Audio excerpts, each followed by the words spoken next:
Hello and welcome to Round Robin. I'm your host, Robin McCormick with the City of Hampton. And today we're going to talk about Air Power Park. It is a beloved part of Hampton's history, and it's a park that maybe needs a little rethinking, shall we say. So the History Museum is taking over the park, and here to talk about it is Allen Hoilman from the museum. Hello. Thank you, Robin.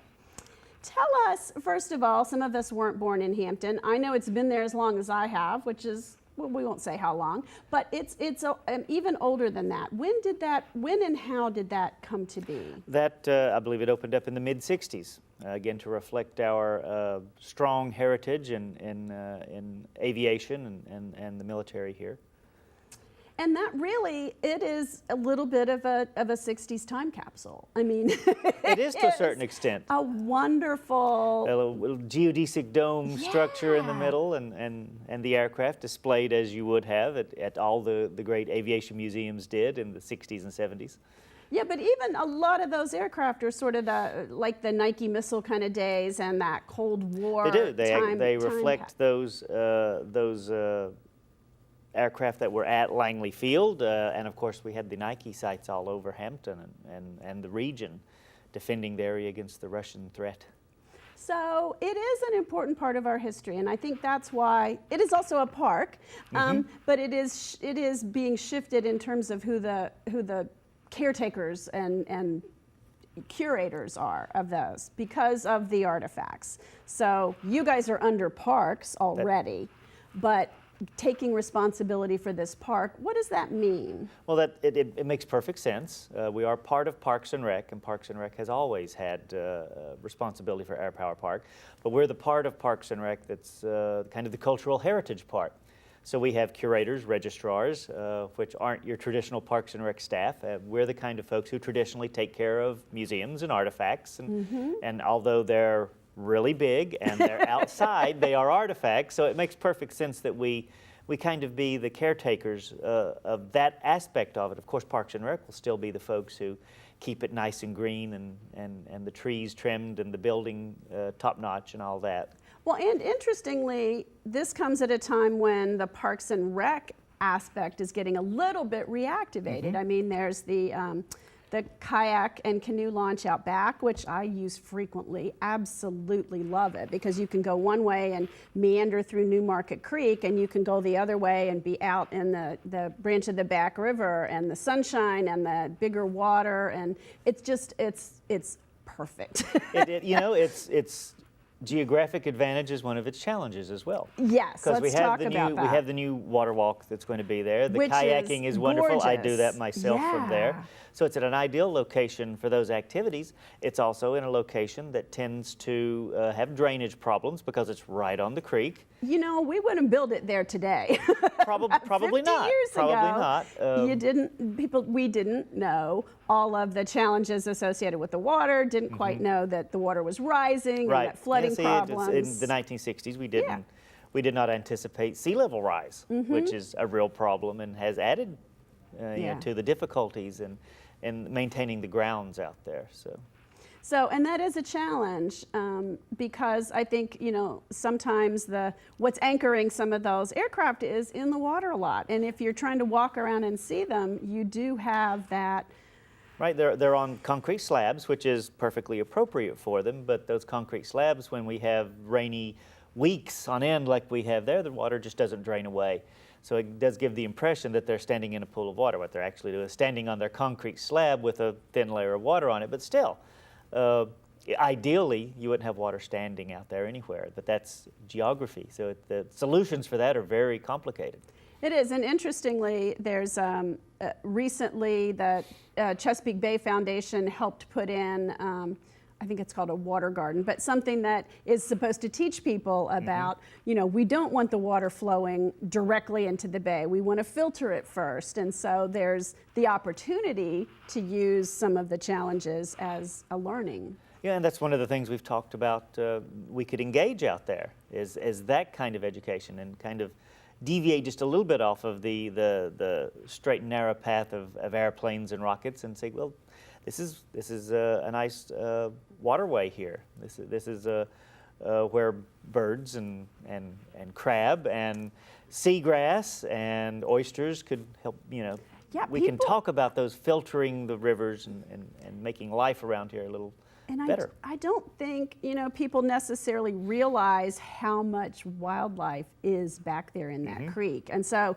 the new water walk at Central Park, where there's that gorgeous, elevated, curved, it's going to eventually connect to be a 2-mile trail or so, but for right now, it's a wonderful nature walkway for strollers and toddlers and families.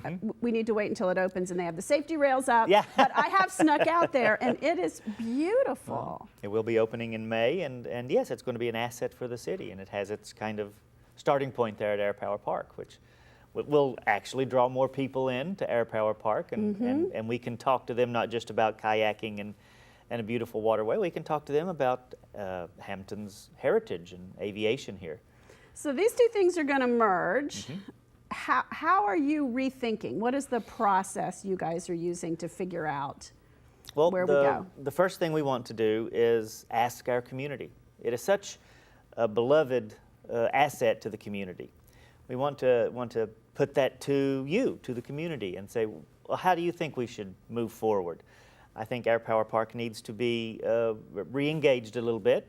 We already have the movement with the walk and all that, and the kayaking. So we're inviting the community into the History Museum on March 29th, 7 o'clock. And we're going to ask you that very question. How would you like to see us move forward with Air Power Park? We're here to listen. You tell us your memories, how you consider its feature to the community, and what we might do with it moving forward. And we want to weigh all those things and gather in all those ideas, get a better understanding of what it means to our community as well, and then kind of base our moving forward, our plans on those little moments of input.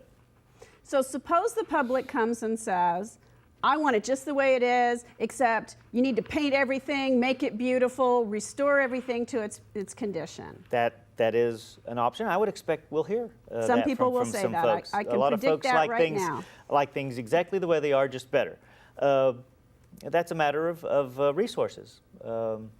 It's an expensive proposition. Come on, you can paint. You can't paint an airplane like a house. You can't. What does it take? Well, there's special paints used that are designed particularly for application to aircraft. You have to have the expertise to apply those paints. In the past, we had the advantage of folks from Langley Air Force Base. That's what I recall. Could come and help us with that, because they do this all the time. They maintain the planes? airplane, Sure. the airplane you see at Langley Field's been painted a dozen times They this probably year. got the paint. They knew how to do it. Since 9/11, unfortunately, the resources for the Air Force have been very much concentrated on their actions and their activities, their core mission. So these kind of secondary missions, like sprucing up a community center like this, have been de-emphasized. So we don't have the advantage of taking those. Because I really think that's what's enabled us for so many years. It has been, I mean, I remember those efforts. I very much believe, I'm a newcomer. I've only been here for 20 years. But I do understand that when it was conceived, the whole idea was the connection with Langley Field would allow it to be, allow to draw that expertise in. Unfortunately, that option has been removed. So we just have to be aware that there are resources required to do what needs to be done, what people might suggest be done out there. Give me a ballpark. What does it cost to do a plane?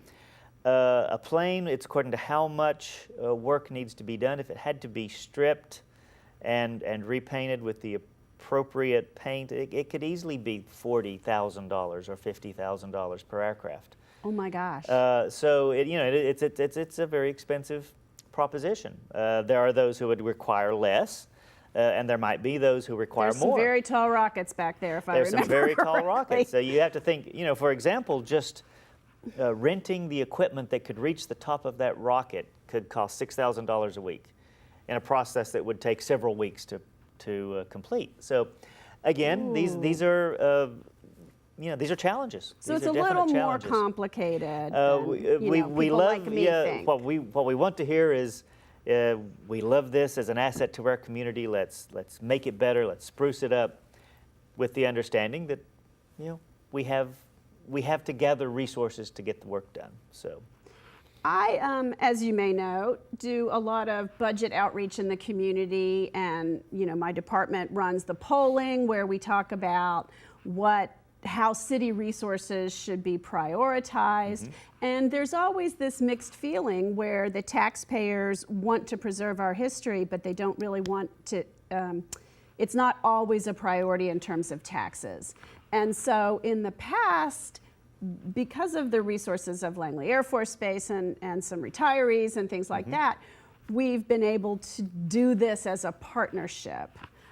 Is that something we would think about moving forward, to do it as kind of a community? It would have to be. Even Thank you for saying that. Even if the resources were appropriated, for example, just the expertise.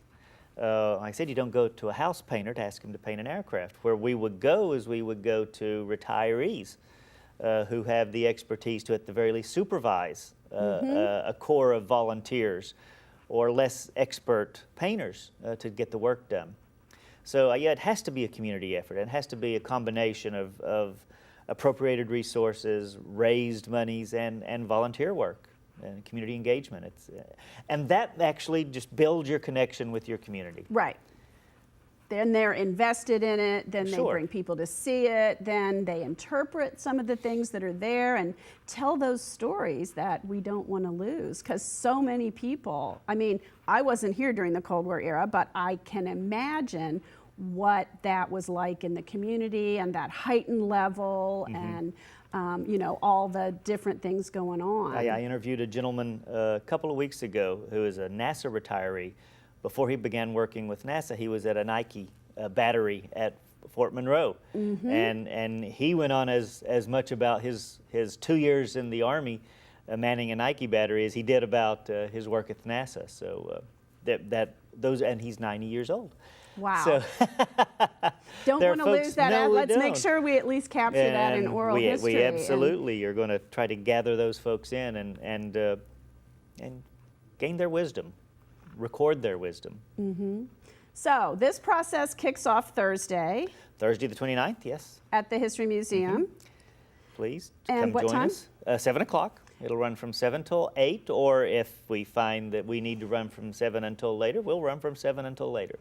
And I'm going to predict this won't be the last gathering, that there will need to be, you know, some continuing discussion. I mean, there's so much. You do have to deal with the flooding issue out there. Like, it doesn't even make sense, even if we had the money to repaint everything and leave it where it is. I think you've got to look at placement. There is a community group fundraising to create a Tuskegee Memorial, and they've been promised some Right. space there, which would mean moving some things around, improving things. You've got a lot to do there. It's Right.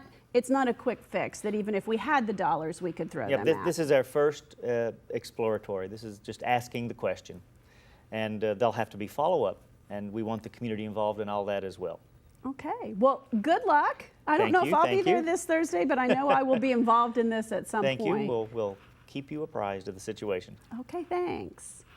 And thank you for watching. I hope you will take this opportunity to show up in person and talk about what this asset means to you, what the role is of the community, what the role is of the government, and how we can partner together to interpret this, save the resources there that matter the most, and really kind of reinvigorate the educational opportunities and historical opportunities of this park. Thanks for watching.